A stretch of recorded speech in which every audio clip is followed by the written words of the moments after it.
नमस्कार मित्रों, मैं रायपुर से अनिल श्रीवास्तव आप सबका अपने चैनल हिंदू धर्म सप्रमाण पे स्वागत करता हूँ।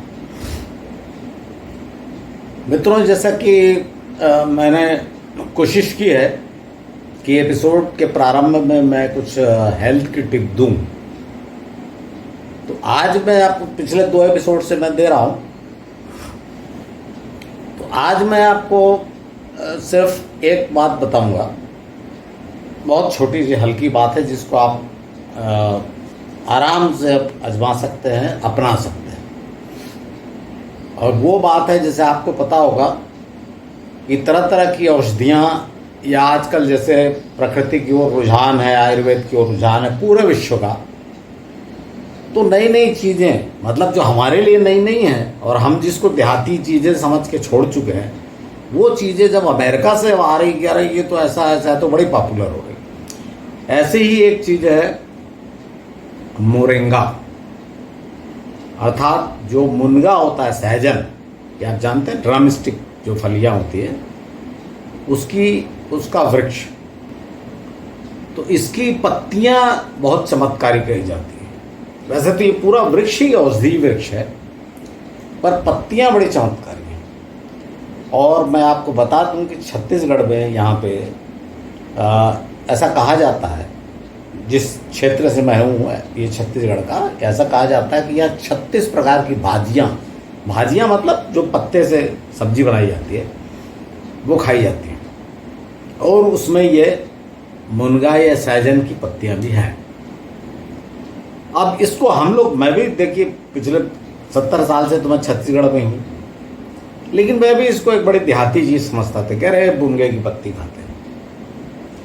अब जब धीरे धीरे पे, जब खास करके लोगों को, खास करके आयुर्वेद और भारत वालों को कोरोना का आभारी होना चाहिए। कोरोना काल में ये सब चीज़ें बड़ी तेज़ी से फैली कि भाई हमारी इम्यूनिटी बढ़ाना है, हमको स्वस्थ रहना है। तो उसमें ये बात है कि ये मोरिंगा, जो मुनगा की जो पत्तियां हैं, इसमें तो सभी प्रकार के एमिनो एसिड्स और कितने ही केमिकल, आयरन, कैल्शियम सब होते हैं। तो आज स्थिति ये है कि भारत में अनेक किसान अपने खेतों में सिर्फ ये मुनगा उगा रहे हैं, और इसकी पत्तियां छोटे छोटे, मतलब कतर देते हैं, काट देते हैं, पत्तियों को एक्सपोर्ट कर देते हैं, फिर बढ़ देते, मतलब वृक्ष को बढ़ा नहीं। जबकि इसका वृक्ष अच्छा 20-25 फीट ऊंचा होता है, लेकिन वृक्ष को बड़ा नहीं होने देते, झाड़ियों के रूप में रखते हैं और पत्तियां तोड़कर उसको ड्राई करके पाउडर बना के बेचा जाता है। तो इसका आप यूट्यूब में या कहीं भी देख लेंगे, इसका बड़ा गुणगान किया जाता है। और मैं इसको पिछले 3-4 महीने से, देखिए मित्रों, मैं आपको यहाँ कोई भी ऐसा भाषण नहीं दूंगा, न दे रहा हूँ जिसको मैंने स्वानुभूत जिसको कहते हैं, ना किया हो या जिसको जाकर देखा नहीं हो। तो इसको सवेरे सवेरे अगर आप 1 चम्मच moringa powder, moringa leaf powder, मुनगा की पत्तियों का ड्राई, इसको आप झाड़ से लाके तोड़ के भी सुखा सकते हैं, पर कितने पत्ते तोड़ेंगे, कितना सुखाएंगे, कितना पाउडर बनेगा। इसलिए जो कमर्शियल आधार पे इसको कर रहे हैं उनसे आप ले सकते हैं। ये अवेलेबल है, ये आपको अमेजन और फ्लिपकार्ट सब जगह मिल जाएगा। इसको 1 चम्मच सवेरे आप गुनगुने पानी के साथ ले लीजिए। जैसे मैंने बताया था पिछली बार कि आप गुनगुना पानी सवेरे पीजिए, फ्रेश हो जाने के बाद, ब्रश करने के बाद, अपना योगासन प्राणायाम करने के बाद आप 1 चम्मच ये moringa powder, moringa leaf powder गुनगुने पानी के साथ गटक लीजिए। वैसे इसको कैसे भी खाया जा सकता है, ज़रूरी नहीं कि सुबह सुबह खाली पेट खाओ। इसको कहीं भी आप दही में छिड़क के खा लीजिए, आप सलाद में छिड़क लीजिए, आप दाल में मिला लीजिए, मतलब किसी भी प्रकार से आप 1 चम्मच इसको खाइए रोज़। पर चूँकि दिन में फिर कहाँ से लाएंगे, कहाँ खाना खा रहे हैं, क्या खा रहे हैं, किसके साथ खा रहे हैं, इसलिए सुबह गटक लेना ईजी पड़ता है, याद रहता है, प्रैक्टिस में आ जाता है, इसलिए मैं आपको बोल रहा हूँ। और दूसरी जो चीज़ है प्राकृतिक, वो भी प्राकृतिक, नेचुरल, जैसे ये मुनगा पत्तियाँ नेचुरल चीज़ है, वैसे दूसरी प्राकृतिक है, और उसको रात को खाना है सोने के पहले, और वो है त्रिफला का चूर्ण।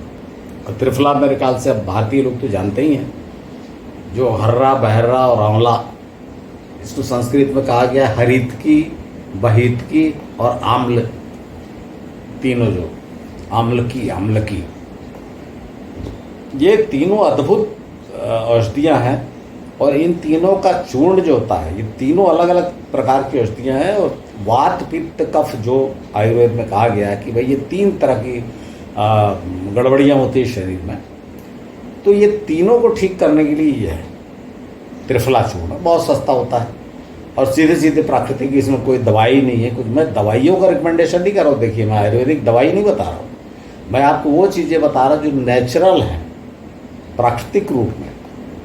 उसमें से मोरिंगा पाउडर, और रात को सोने के पहले थोड़ा 1 चम्मच या आधा चम्मच इसको त्रिफला चूर्ण ये ले लीजिए। मित्रों, इसको आजमा के देखिए और जब आप लेते रहेंगे धीरे धीरे आपका न सिर्फ कैल्शियम, आयरन, इसकी कमी दूर हो जाएगी।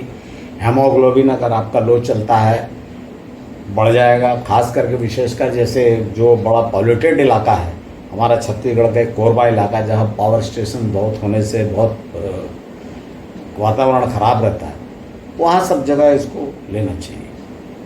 और रात को सोने के पहले जब आप त्रिफला चूर्ण लोगे तो वो आपको पेट को ठीक रखेगा, एसिडिटी, गैस, सब प्रकार की बीमारियाँ ठीक करता है। तो ये जो मैं आपको छोटे छोटे टिप दे रहा हूँ ना, इसको आप अपने जीवन में अपनाते जाइए, इसको लाइफ स्टाइल बनाइए।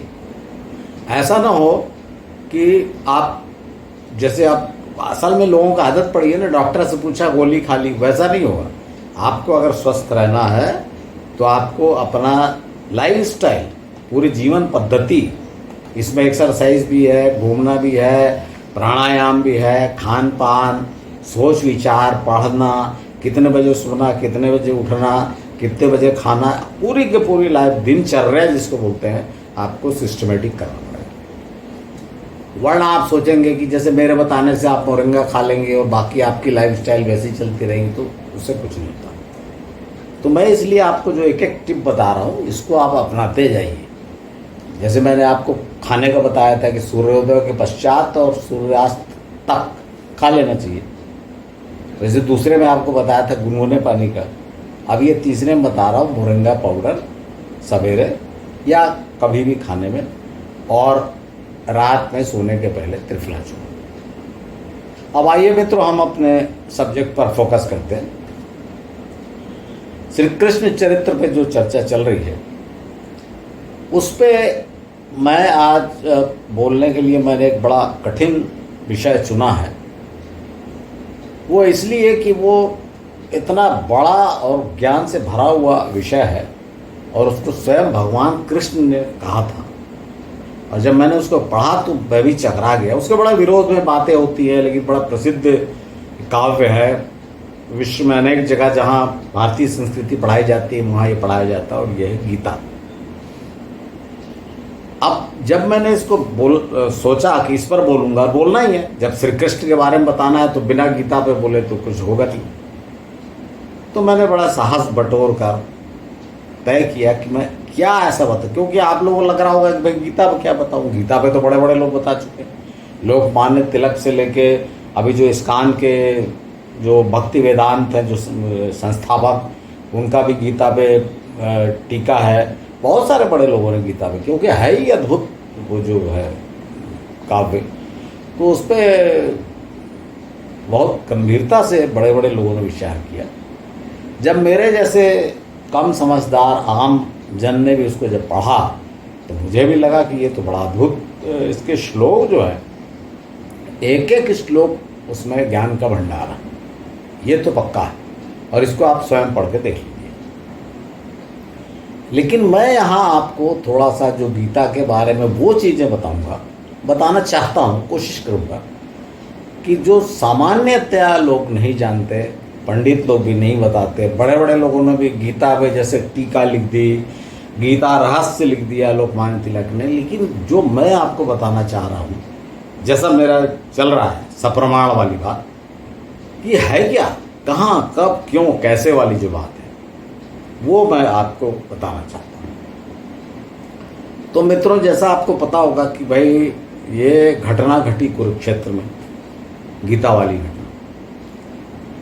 तो कुरुक्षेत्र के बारे में जरा 2 मिनट में आपको बताना चाहता हूँ कि जब वो हस्तिनापुर में राजा थे, हस्तिनापुर है उत्तर प्रदेश में, जो मेरठ है, मेरठ से 30-40 किलोमीटर पर हस्तिनापुर है। तो हस्तिनापुर से कुरुक्षेत्र ये लोग लड़ने क्यों गए? और दोनों पक्ष सहमत हो गए कि हाँ भाई कुरुक्षेत्र में युद्ध करेंगे। उसको धर्म क्षेत्र कुरुक्षेत्र कहा गया है ना। तो कुरुक्षेत्र में ऐसी क्या बात थी कि वहां लड़ने गए? तो इसको जब आप स्टडी करेंगे तो बहुत ही दिलचस्प आपके सामने जानकारी आएगी। देखिए क्या है, ये तो सब हम लोग पढ़े हैं। अब महाभारत ही पढ़ेंगे तो कि भाई यहाँ पढ़ना। अभी जब गीता भी मैं बताऊंगा तो कृष्ण अर्जुन कहा कि इस भूमि पे मरोगे तो स्वर्ग मिलेगा इत्यादि इत्यादि। पर क्यों, ऐसा क्यों? तो वो क्यों का उत्तर देखिए मैं आपको बताने की कोशिश कर रहा हूँ। देखिए जब आर्य, जो मैंने आपको बताया है प्रारंभिक जो एपिसोड्स है उसमें मैंने बताया कि आर्य जब बलूचिस्तान से आगे बढ़े और बढ़ते हुए वो राजस्थान गुजरात इधर आगे बढ़ते, पूरा पंजाब जो आज का पाकिस्तान ये होते हुए और राजस्थान होते हुए आगे बढ़े, तो हरियाणा में आके उन्होंने सेटलमेंट अपना किया। आज का हरियाणा, और यही आर्याणा है, आर्यों का स्थान आर्याणा। और यहाँ पर सरस्वती नदी बहती थी। देखिए आप काल्पनिक है ना, बड़े आपको वैज्ञानिक खोज के फोटो करके बता रहा है कि भैया नदी बहती थी। भाई इतना वैज्ञानिक और खोज की जरूरत नहीं है। आप हरियाणा में जाएंगे, जगह जगह जो तीर्थ स्थान है वहाँ देखिए, वहाँ के लोगों से बात करिए। अनेक तीर्थ ऐसे हैं जो सरस्वती की नदी के तट पे कहे गए, और वहाँ जो भी छोटे मोटे तालाब, कुछ सरोवर इत्यादि जो शेष हैं, कहा जाता है कि ये वो गड्ढे हैं जहाँ सरस्वती का जल बचा रहेगा। और बड़े प्रसिद्ध हैं इसमें अनेक जगह है। मैं आपको बताऊंगा एक दो महत्वपूर्ण जगह। तो यहाँ पर मैं आपको बता रहा हूँ कि बलूचिस्तान में सिंधु नदी से लेकर ये सरस्वती, और ये सरस्वती हरियाणा से फिर आगे राजस्थान जाके गई है, जो बाद में लुप्त हो गई। ये सब वैज्ञानिक तथ्य हैं, उसकी चर्चा नहीं करूँगा। मैं आपको बता रहा हूँ कि हरियाणा से सरस्वती बहती थी। तो हरियाणा से जो सरस्वती नदी बहती थी उसके तट पर आके आर्य बसे, और ये सिंधु नदी से लेकर सरस्वती दो ये हो गई, और बीच में 5 पंजाब की नदियाँ। इनको कहा गया सप्त सिंधु। और यह सप्त सिंधु प्रदेश अर्थात आज के बलूचिस्तान से लेकर हरियाणा तक। और इसलिए इसी जगह पे आपको, इसी क्षेत्र में आपको जितनी खुदाई होती है मिलता है ना। जैसे हरियाणा में देखिए राखी गढ़ी और कई मिले ना जो स्थान आपको, जो सिंधु घाटी सभ्यता के समय के जो हैं। तो ये मोहनजोदड़ो से लेके ये हरियाणा तक ये वाला आर्य का एरिया। तो एक तो जब आर्य यहाँ के आके टिके तो ये उनके पूर्वजों का स्थान है कुरुक्षेत्र। दूसरा जो इनके पूर्वज थे कौरवों के पांडवों के भी, कुरु जिनके नाम पर फिर बाद में इनको कुरुवंश कहा गया, उन्होंने यहाँ पर खेती की और अपने खेत बनाए, इसलिए इस क्षेत्र का नाम कुरुक्षेत्र उनके नाम पर। लेकिन आप ये मत समझिए कि कुरु से ये चालू हुआ। कुरु के बहुत पहले आपको बताया ना, ये तो भारतीय संस्कृति का क्षेत्र है, हरियाणा का क्षेत्र। इसमें देखिए आप क्या क्या चीज़ें प्रसिद्ध, अनेक चीज़ें हैं। और महाभारत कालीन तो बहुत चीज़ें, पर चूंकि महाभारत युद्ध के समय वो चुनाव किए थे, इसलिए मैं उसके पहले की बातें बताऊंगा। तो उसमें से एक बात है, ब्रह्मा के पुत्र स्वयंभू मनु का जन्म। वो जब आप जाएंगे, जो ब्रह्म सरोवर है स्थानेश्वर के पास, थानेसर जिसको आजकल कहा जाता है, ये सम्राट हर्ष जो बड़े प्रसिद्ध सम्राट 7वीं शताब्दी में उनकी राजधानी थी स्थानेश्वर, आजकल छोटा सा गांव है थानेसर, उसके पास है ब्रह्म सरोवर।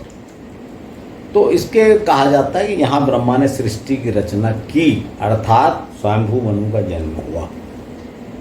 तो जितने आपके हैं ना विवादास्पद किताबें, और जितना ये अब खाली आप स्वयंभू मनु का जन्म हुआ से मत, तो इसको सब चीज़ें जोड़िए आप। स्वयंभू मनु का जन्म अगर यहाँ हुआ तो मनुस्मृति जो 4 वर्णाश्रम व्यवस्था भी यहीं से चालू हुई। फिर स्वयंभू मनु के जो पुत्र हुए, उत्तानपाद और प्रियव्रत, 2 पुत्र हुए, और 3 पुत्रियां हुई, प्रसूति, देवहूति और आकुति। तो ये कितना प्रसिद्ध, भाई इनके कारण फिर पूरा भारतीय संस्कृति आगे चली ना। प्रसूति का विवाह दक्ष से हुआ था। तो ये सारी घटनाएं, तो घटनाओं का क्षेत्र ये है। उसके बाद यहाँ पे एक स्थान और है जहाँ पर कहा जाता है कि यहाँ कश्यप ऋषि और माता अदिति, माता अदिति कौन है? देव माता। इनके 12 पुत्र हुए ना, जो देव कहेगा, इंद्र से लेके सूर्य और विष्णु, वामन जो थे वो सब इनके पुत्र थे। इन्होंने यहाँ तपस्या की। अब इसको सोचिए, आप यहाँ तपस्या क्यों की थी? यहाँ तपस्या इसलिए की थी कि भाई वो जो प्रसूति थी स्वयंभू मनु की पुत्री, उनका विवाह हुआ दक्ष से, और दक्ष की पुत्रियां हुई हैं अदिति वगैरह। अदिति का विवाह कश्यप से हुआ। तो कश्यप और अदिति ने कभी तय किया होगा कि अपने पूर्वजों की भूमि में चलो, तो वो यहाँ पर आए, तो वो स्थान है। उसका तीसरा महत्वपूर्ण स्थान यहाँ पर बता रहा हूँ ना, ये पुराने जो तीर्थ हैं, हालांकि हैं अभी भी, पर लोग उसका महत्व नहीं समझते कि उसका वास्तविक महत्व क्या है। अगर आप धार्मिक दृष्टि से देखेंगे छोड़ देंगे, पर वो ऐतिहासिक दृष्टि से देखिए कितना महत्वपूर्ण स्थान है। और वो स्थान है पेहवा। पेहवा करके तीर्थ है छोटा सा। एक्चुअली में इसका संस्कृत में नाम है पृथोदक तीर्थ। पृथु ओदक, उदक मतलब जल, सरस्वती के किनारे था। और पृथु, याद आया आपको नाम, जिनके नाम पे आज इस पूरी धरती को पृथ्वी कहा जाता है, वो यहाँ रहते थे। और उन्होंने परमानेंट आर्यों को सेटल किया, खेती की। जो आप पुराणों में पढ़ेंगे कि पृथु ने धरती को गाय की तरह दुहा। या आप देखेंगे पृथु जो है, धनुष फोटो देखेंगे, धनुष बाण लेके गाय के पीछे दौड़े। धनुष बाण लेके गाय के पीछे क्यों दौड़े? वस्तुतः ये लिखा हुआ है कि पृथु ने इस धरती को गाय की तरह दुआ। ये गाय की तरफ धरती कैसे दुहेंगे आप? अनाज उपजाएंगे। मतलब परमानेंट सेटलमेंट जिसको आर्यों का कहा गया। भाई बंजारे थे, वो चरवाहे थे, आगे बढ़ते रहते थे। यहाँ भी आए तो बलूचिस्तान से यहाँ तक बढ़ते आए, तो यहाँ हरियाणा में आके वो परमानेंटली बसे। मैं ये आपको बताना चाहता हूँ। तो ये इतनी इम्पॉर्टेंट जगह है। देखिए आपको बता दिए, कश्यप ऋषि और अदिति यहाँ आए, स्वयंभू मनु ब्रह्मा यहाँ थे, उसके बाद पृथु का यहाँ बता दिया आपको। तो ये स्थान कुरुक्षेत्र है, और इसीलिए इसको धर्म क्षेत्र, वो राजा कुरु का तो था ही, इनके पूर्वज का। तो इन्होंने जब दोनों अपने अपने पक्ष को उचित बता रहे थे, दुर्योधन भी और युधिष्ठिर भी, तो ठीक है, ये धर्म युद्ध कहा गया। तो धर्म युद्ध धर्म क्षेत्र में लड़ना चाहिए, इसलिए वो यहाँ पर आए। और ये आज जब आप देखने जाएंगे, बहुत से टूरिस्ट आते हैं, मैं भी गया, तो उस वहाँ जाके समझ में नहीं आता, क्योंकि कुरुक्षेत्र करके एक जगह है। तो आप कुरुक्षेत्र स्टेशन में उतरेंगे तो आप चले जाएंगे और ज्योतिसर चले जाएंगे, जहाँ गीता का उपदेश दिया था। पर ऐसा नहीं है। एक्चुअली जो कुरुक्षेत्र जिला कहा जाता है, और 48 कोस की परिधि, 48 कोस को अगर आप किलोमीटर में निकालेंगे तो लगभग समझ लीजिए 50 किलोमीटर डायमीटर का एरिया, इतना बड़ा क्षेत्र में युद्ध हुआ था। ये मैं आपको इसलिए बता रहा हूँ कि जब आप युद्ध के बारे में सोचेंगे ना, कि अर्जुन को धीरे धीरे दूर ले गए और अर्जुन को पता ही नहीं लगा कि यहाँ घेर के अभिमन्यु को मारा जा रहा है, तो ये सब बातें दिमाग में आती कि ऐसा कैसे हो सकता है। क्योंकि आपकी कल्पना होती है कुरुक्षेत्र एक मैदान था, कुरुक्षेत्र मैदान, ऐसा 50 किलोमीटर लंबा चौड़ा क्षेत्र था वो। और उस समय जब युद्ध करते किसी को छका के लेके, दूसरी तरफ क्या हो रहा है उसको पता नहीं लगता था। रात में जब मिलते तभी पता लगता था कि ऐसा हो गया वैसा, या कोई खबर करता था। तो ये जो इतना लंबा चौड़ा कुरुक्षेत्र का जो मैदान था, जो मैंने आपको बताया, इसकी अभी परिक्रमा करते हैं बहुत सारे लोग, और उसमें ये सब तीर्थ हैं जो मैंने आपको बताया। और इसी में जो बाद में महाभारत वाले जो स्थान है वो भी इसी में है, कि जहाँ यहाँ अभिमन्यु का वध हुआ, या भीष्म को वो जो शरशैया पे पड़े थे, कितने 15 दिन 18 दिन समथिंग, सूर्य के उत्तरायण होने की प्रतीक्षा में, वो सब स्थान यहाँ है। और यहाँ पर वो स्थान है ज्योतिसर जिसे कहा जाता है, जहाँ भगवान श्री कृष्ण ने अर्जुन को उपदेश दिया। यहाँ तक तो मैंने आपको बता दिया। और आप ये मान के चलिए, जैसे महाभारत के हिसाब से, कि दोनों तरफ दोनों सेनाएं खड़ी थी, और अर्जुन ने कहा भगवान को कि जरा बीच में लेके चलो मेरा रथ, तो मैं देख तो लूँ दोनों तरफ कौन लोग हैं जिन जो अपने अपने अपने लोगों का, अपने रिश्तेदारों का, अपने खानदान वालों को वध करना चाहते हैं, खून के प्यासे हैं राज्य के लिए, एक बार देख तो लूँ। तो श्री कृष्ण जी रथ ले गए और उपदेश दिया। तो ऐसा मान, मेरा ये बताने की, ये तो आप लोग जानते हैं, मेरा आपको बताने का अर्थ ये है कि इसका मतलब ये हुआ कि ज्योतिसर जो है ये स्थान, ये लगभग बीच में होगा, क्योंकि दोनों तरफ सेनाएं थी, युद्ध हुआ तो दोनों तरफ सेनाएं थी, तो ज्योतिसर बीच में आया, करीब करीब करीब करीब, ऐसा कोई नाप के तो खड़ा नहीं हुआ बीच में, पर इसके दोनों तरफ सेनाएं थी। आप ये कल्पना भी करते चलिए, क्योंकि होता क्या ना, लोग सिर्फ ये देख लेंगे कि भाई श्री कृष्ण गीता को उपदेश दिए, ठीक है, लेकिन इसको इससे जोड़िए कि श्री कृष्ण गीता को उपदेश कहाँ दिया। दोनों सेनाओं के बीच में जब अर्जुन आया देखने, तब वापस ले गए और वहाँ पे अर्जुन विषाद योग जो है कहाँ वो हो गया। तो ये महत्वपूर्ण स्थान है कुरुक्षेत्र, लेकिन इसके आसपास का बताया ना 50 किलोमीटर का क्षेत्र जो है वो कुरुक्षेत्र है। तो ये तो हो गया मित्रों कुरुक्षेत्र का। आप आइए थोड़ा हाँ, एक बात मैं आपको बताना चाहता हूँ कि जब आप जाएंगे कुरुक्षेत्र, तो ये जो महत्वपूर्ण स्थान तो देखिए, ये यहाँ पे ज्योतिसर में शाम को साउंड एंड लाइट के माध्यम से ये जो गीता श्री कृष्ण जी ने, भगवान श्री कृष्ण ने कही थी, वो भी दिखाई जाती है। थोड़ा सा part sound and light programme होता है, बड़ा आकर्षक प्रोग्राम है।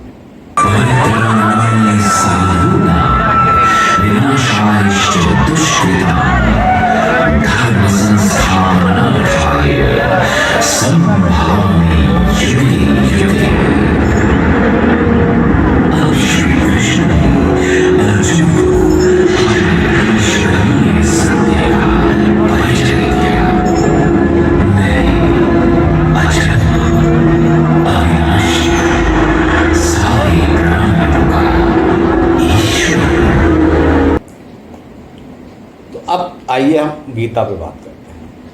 अब मैं आपको पहले ही बताया था कि बहुत ही कठिन सब्जेक्ट मैंने हाथ डाला है, तो इसलिए मैं आपको कुछ ऐसी चीज़ें बताऊंगा कि जो सामान्यतः जानकारी में नहीं आती। जैसे सब लोग गीता मैं आपसे पूछूंगा गीता क्या है, तो आप बता दोगे भगवान श्री कृष्ण ने कहा। ऐसा नहीं है।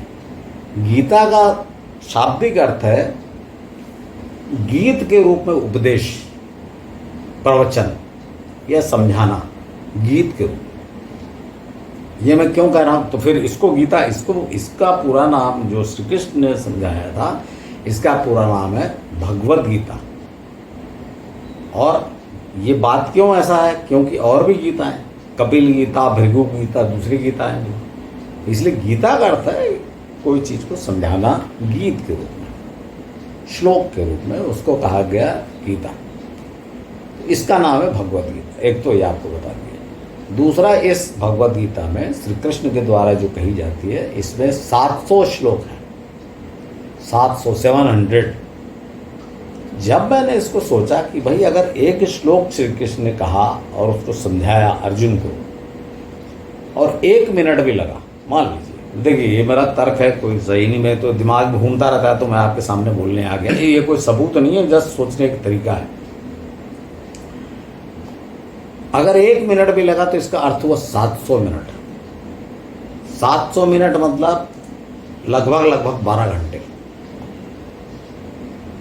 तो इसका अर्थ ये हुआ कि 12 घंटे श्री कृष्ण समझाते रहे अर्जुन को, और 12 घंटे तक युद्ध रुका रहा।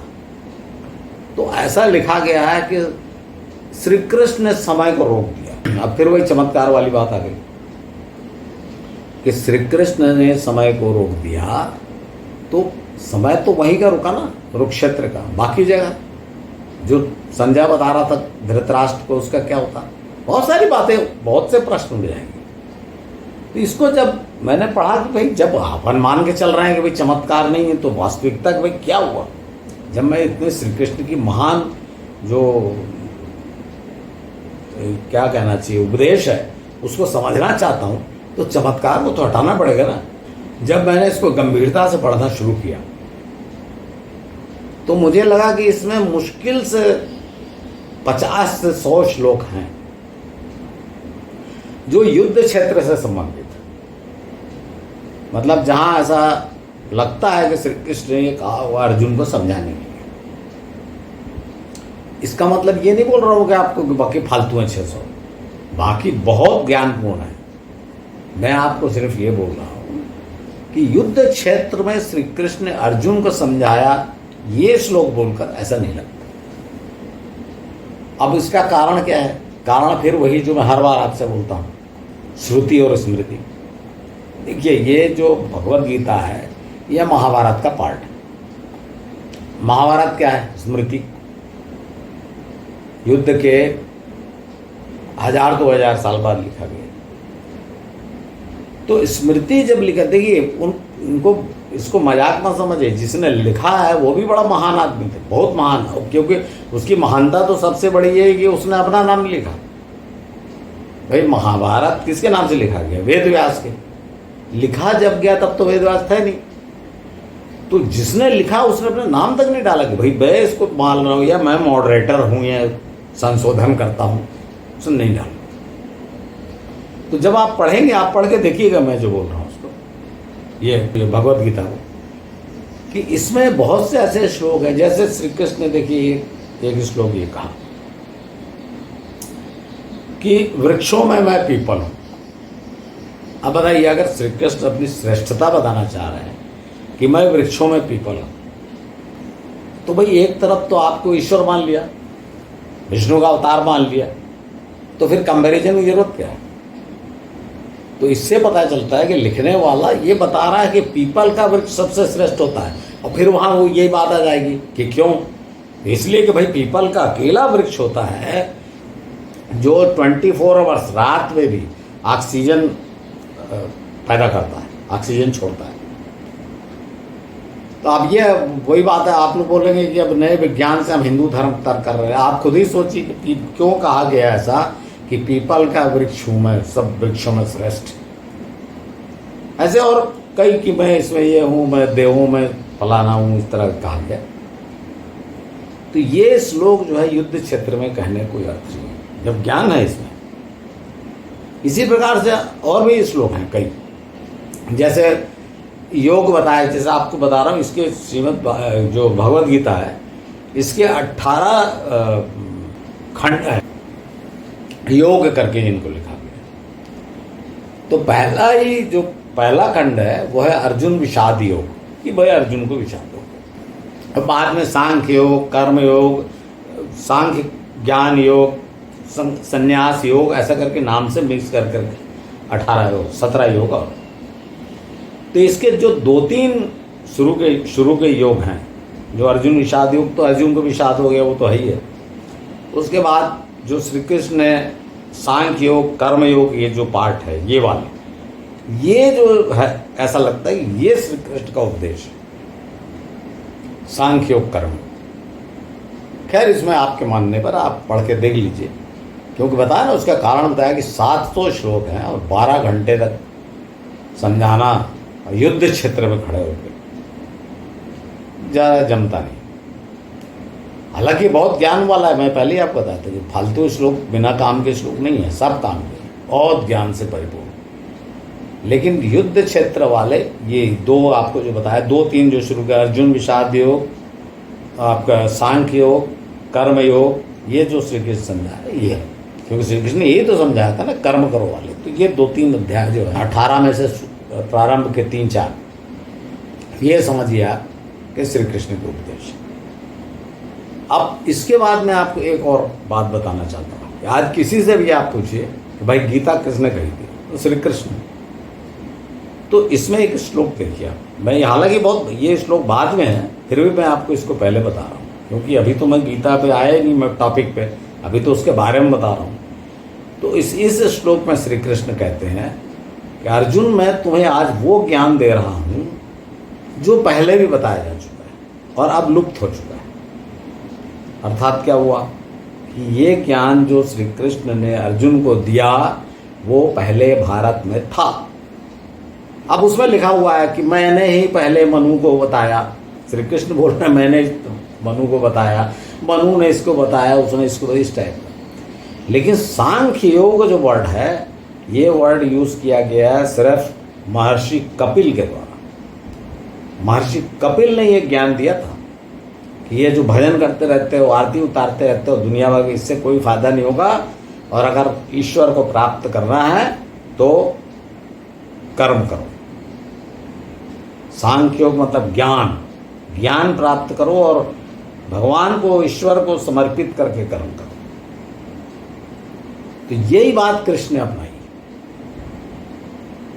तो एक बात मैं ये टिप आपको, जस्ट ये किसी श्री कृष्ण को ये कोई कम आंकना नहीं है, क्योंकि श्री कृष्ण ने स्वयं कहा मैं तुमको वो ज्ञान बता रहा हूं जो लुप्त हो चुका। उसके बाद मित्रों, इस टॉपिक के बाद मैं आपको आता बताना कि ये अब ये बात उठेगी कि भाई जब अर्जुन और श्री कृष्ण थे, वहाँ दो ही थे, तो किसने बताया कि ये सब बातें कि श्री कृष्ण ने ऐसा कहा, किसने बताया? तो इसमें जो लिखा हुआ है गीता में और महाभारत पूरी आपको पता है कि ये संजय के द्वारा बताया गया है। मतलब इसको इस तरह से एंकर होता है ना, कोई ड्रामा चल रहा है, एंकर है, तो इसमें समझ लीजिए एंकर संजय है। संजय धृतराष्ट्र को बता रहा है। तो ये जो भगवद गीता स्टार्ट होती है, वो स्टार्ट ही पहले ऐसे श्लोक से होती है कि ये बोलते हैं धृतराष्ट्र संजय से, ये संजय कुरुक्षेत्र में क्या हो रहा है, मेरे पुत्र और पांडु के पुत्र क्या कर रहे हैं, मुझे विस्तार पूर्वक बताओ। यहाँ धर्म क्षेत्र कुरुक्षेत्र कहा गया है कि भाई वहां पे क्या कर रहे हैं लोग, हो क्या रहे हैं, मेरे को बताओ। तब संजय ये सब बताते हैं कि अर्जुन ने श्री कृष्ण से कहा कि मेरा रथ दोनों सेनाओं के मध्य में ले चलो। और जब वहां लेके गए कृष्ण, तो उन्होंने देखा रे ये तो सब मेरे चाचा, चचेरे भाई, ताऊ, गुरु और जितने मित्र गित्र सब खड़े हुए हैं, और दोनों ही तरफ, तो ये तो सब मारे जाएंगे। युद्ध में कौन मरेगा कौन बचेगा पता नहीं। तो उनको बड़ा मतलब विषाद हो गया। यही पहला योग है, पहला अध्याय यही है। 18 अध्याय जो है उससे पहला अध्याय ये है। बड़ा उनको विषाद हुआ कि अरे ऐसा राज्य लेके मैं क्या करूँगा, अर्जुन ने कहा। और वो बड़ा लंबा चौड़ा है, अनेक श्लोक है उसमें कि ऐसा ये क्या फ़ायदा ऐसा लेने से। जो भी समझिए कि अर्जुन का मन मतलब वो निराश हो गया, अर्जुन डिप्रेशन में आ गया कि अरे ऐसा लड़ने से क्या फ़ायदा, और अपने धनुष बाण एक तरफ रख के बैठ गए रथ में। तब श्री कृष्ण ने उससे कहा, अर्जुन को जो समझाया, उसमें से सबसे प्रसिद्ध श्लोक तो आप जानते ही, तो पहला प्रसिद्ध श्लोक है कर्मण्येवाधिकारस्ते मा फलेषु कदाचन। देखिए मित्रों, ये आपका सुना सुनाया 50 बार बोला हुआ श्लोक मैं आपको बता रहा हूँ, लेकिन मैंने देखा है कि इस श्लोक को ही लोग ठीक से नहीं समझते। बोल देते हैं कि कर्म करो, फल की चिंता मत करो। अरे बिना फल की चिंता किए तो आदमी कर्म ही नहीं करेगा। भाई फल के बारे में सोच, जैसे आप सोचोगे कि मेरे को पास होना है, ये आपको फल चाहिए, और तब आप पढ़ने जाओगे। तो बिना फल के बारे में सोचे आप कर्म कैसे करोगे? लेकिन वो इसका अर्थ नहीं है। इसका अर्थ ये है कर्मण्येवाधिकारस्ते। आप संस्कृत पे जाएंगे, इसका अर्थ होता है कर्मण्य, सब सप्तमी विभक्ति है, कर्म पर ही तुम्हारा अधिकार है। अर्थात तुम कर्म को अच्छा करो, बुरा करो, नहीं करो, जैसा चाहो, तुम्हारी मर्जी। कर्मण्येवाधिकारस्ते मां फलेषु कदाचन, मतलब फल में ध्यान मत लगाओ। अर्थात जैसा कर्म करोगे वैसा फल मिलेगा। ये सिंपल सी बात है कि जैसा कर्म करोगे फल वैसे ही मिलना है। तो आपने पढ़ाई नहीं की, परीक्षा में पेपर अच्छे नहीं गए, और ईश्वर की सुबह शाम पूजा कर रहे हो, हे भगवान पास कर दे, हे भगवान पास कर दे, वो बताया गया है। कर्मण्येवाधिकारस्ते मा फलेषु कदाचन का अर्थ है कि आप कर्म करिए उस फल को प्राप्त करने के लिए, और कर्म करने के बाद फल की चिंता मत करिए कि बैठे बैठे फल की चिंता कर रहे हो। तो मिलना ही मिलना है, जैसा आपने कर्म किया होगा वैसा फल मिलेगा। और ये जो है भारतीय जो जितने फिलॉसफी है ना, दर्शन, उसका मूल है कि जो आपने कर्म किया है उसका फल मिलेगा, इस जन्म मिलेगा कि अगले जन्म मिलेगा। ये जन्म वाली बात कहाँ से आ गई? मैं इसलिए बोल रहा हूँ कि अगर एक बार आपने कृष्ण के इस फार्मूले को मान लिया कि आप जैसा कर्म करोगे वैसा फल मिलेगा, तो आप उनके बारे में सोचिए जो जन्मजात अंधमुख बधिर पैदा होते हैं, या भिखारी जो रेलवे स्टेशन भीख मांग रहा है उसका बच्चा पैदा हो गया, तो उसने कौन सा कर्म किया। बहुत सारे युवा पीढ़ी वाले मेरे से बहस करते हैं कि भाई ये कुछ नहीं होता, भाग्य भाग्य। मैं भी बोल रहा हूँ भाग्य नहीं होता, हम तो कृष्ण की इस लाइन को मानेंगे ना कि भाई कर्म पर ही तुम्हारा अधिकार है, कर्म करो उसका फल मिलेगा। तो फिर वो क्या बात है, वो ऐसी जगह क्यों पैदा हुआ, वो अंबानी के यहाँ क्यों नहीं पैदा हुआ। तो मित्रों यहीं आता है पिछला जन्म और पिछले जन्म के कर्मों का फल। देखिए मैं आपको फिर फिलॉसफी पहले बता चुका हूँ, मैं आपको नहीं बता रहा, चूंकि गीता बता रहा हूँ इसलिए थोड़ा सा बता रहा हूँ। ये 2 लाइन का श्लोक इतना सरल नहीं है कि कर्म करो फल की चिंता मत करो, ऐसा नहीं है। इसके पीछे बहुत बड़ा दर्शन है, फिलॉसफी है। और गीता जो है पूरा भारतीय दर्शन का प्रतिनिधित्व करता है मित्रों। और जो मैं आपको बता रहा हूँ कुछ खाली युद्ध क्षेत्र में कहा गया, बाकी युद्ध क्षेत्र नहीं कहा गया, वो भी भारतीय दर्शन है। जैसे आपको बताया ना भाई ये मैं वृक्षों में पीपल हूँ, भाई ये साधारण बात थोड़ी है। तो ये इस तरह से जब देखेंगे, इसी तरह से जब अर्जुन बोला कि भाई मारे जाएंगे, इस पर भी श्री कृष्ण ने बड़ा प्रसिद्ध ये भी है, नैनम छिन्दति शस्त्राणि नैनम दहति पावका, ये भी है ना, ये बहुत ही श्लोक है कि भाई आत्मा जो है उसको तो शस्त्र छेद नहीं सकते, उसको आग जला नहीं सकती, उसको वायु सुखा नहीं सकती, उसको पानी जो है उसको गीला नहीं कर सकता। तो आत्मा तो अमर है और जो देह है वो तो वैसे ही नश्वर है। तो तुम किसको मारोगे, और किसी तो जितने खड़े हुए हैं वो तो मरे हुए हैं।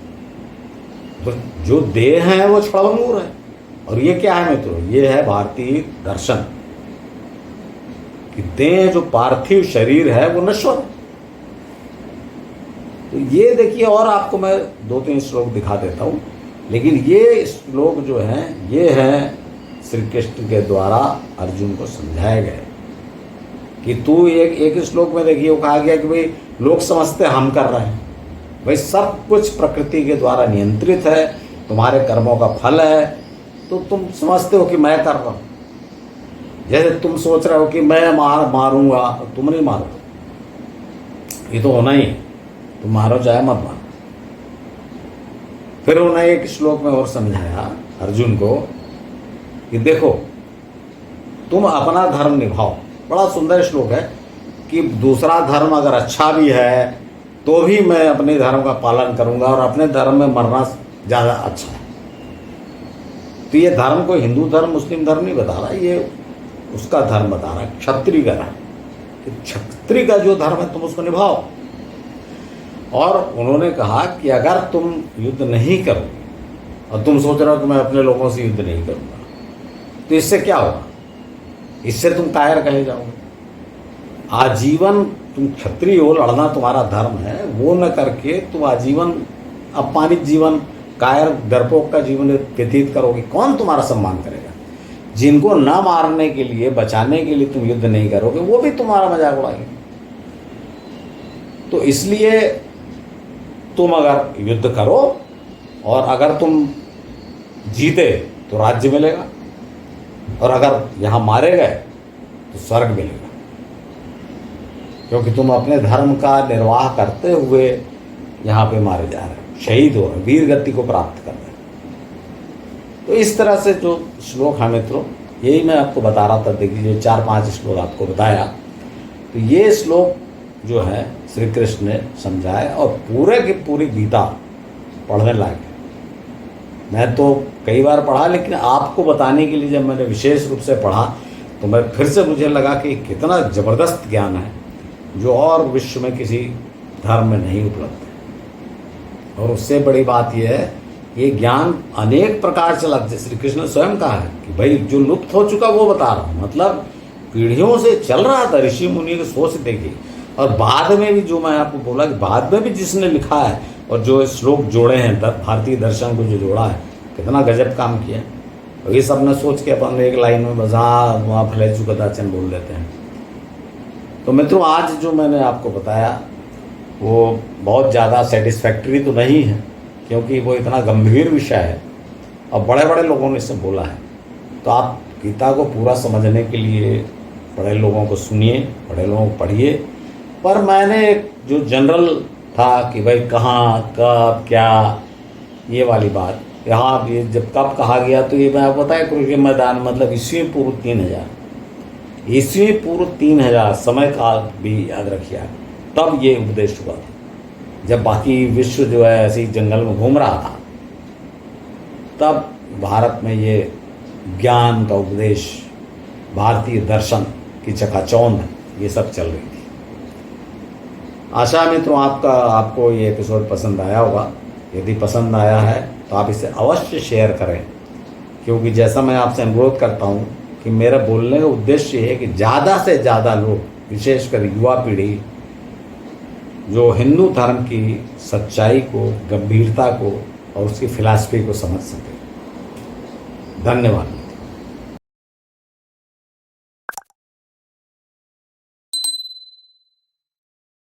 ओम